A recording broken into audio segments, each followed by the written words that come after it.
90 शब्द प्रति minute dictation start करते हैं 5 सेकेंड बाद।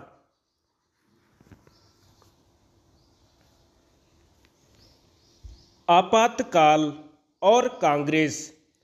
यह समझना कठिन है कि लोकसभा में आपातकाल के खिलाफ लाए गए प्रस्ताव को लेकर कांग्रेस ने हंगामा करना आवश्यक क्यों समझा। क्या कांग्रेस आपातकाल को सही मानती है या फिर यह चाहती है कि लोकतंत्र को कलंकित करने और संविधान का निरादर करने वाले इस तानाशाही बड़े कदम का स्मरण नहीं किया जाना चाहिए। यदि ऐसा कुछ नहीं है तो फिर उसे स्पष्ट करना चाहिए कि लोकसभा अध्यक्ष ओम बिरला ने आपातकाल के संदर्भ में जो कुछ कहा उससे शिकायत क्यों है।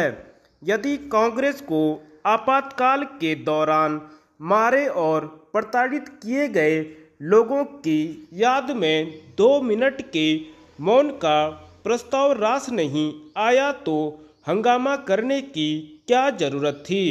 अच्छा तो यह होता कि वह यह कहने की हिम्मत जुटाती कि 49 साल पहले तत्कालीन प्रधानमंत्री इंदिरा गांधी की ओर से देश पर आपातकाल थोपने और राजनीतिक विरोधियों, मीडिया एवं जनता के खिलाफ दमन का चक्र चलाना एक भूल थी। यदि आज की कांग्रेस इंदिरा गांधी और उनके सहयोगियों की भूल को स्वीकार करने के लिए तैयार नहीं तो कम से कम उसके नेताओं को चुप रहना चाहिए था या फिर सदन से बाहर चले जाना चाहिए था।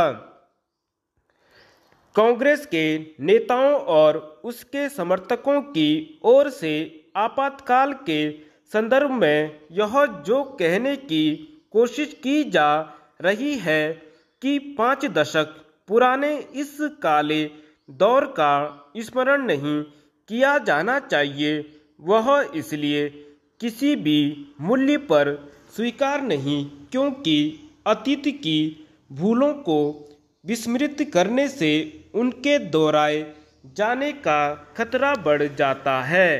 कांग्रेस को आपातकाल की याद दिलाना इसलिए आवश्यक है क्योंकि पिछले कुछ समय से वह संविधान के खतरे में होने का फर्जी हवा खड़ा कर उसके प्रति प्रतिबद्धता जताने में लगी हुई है। यदि वह संविधान के प्रति इतनी ही अधिक प्रतिबद्ध है तो फिर यह क्यों नहीं स्वीकार करना चाहती कि इंदिरा गांधी ने अपनी संसद सदस्यता खारिज किए जाने के इलाहाबाद उच्च न्यायालय के फैसले को निष्प्रभावी करने के लिए आपातकाल का सहारा लिया और इस क्रम में इसी संविधान को कुचला और उसकी प्रस्तावना को मनमाने तरीके से बदल दिया। यह ठीक है कि हाल के लोकसभा चुनावों में कांग्रेस का संख्या बल बढ़ा है, लेकिन इसका यह मतलब नहीं कि वह दबे छिपे स्वर में आपातकाल को सही ठहराने की कोशिश करती दिखने लगे। उसकी यह कोशिश तो आपातकाल के स्मरण को और अधिक आवश्यक ठहराती है। आपातकाल के खिलाफ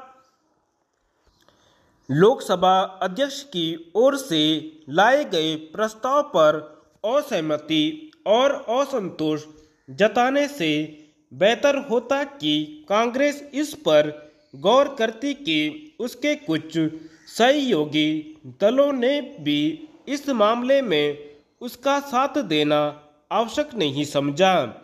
आखिर वे समझते ही क्योंकि आपातकाल के दौरान उनके नेताओं को भी जेल में ठूस दिया गया था। इनमें मुलायम सिंह यादव भी थे। धन्यवाद।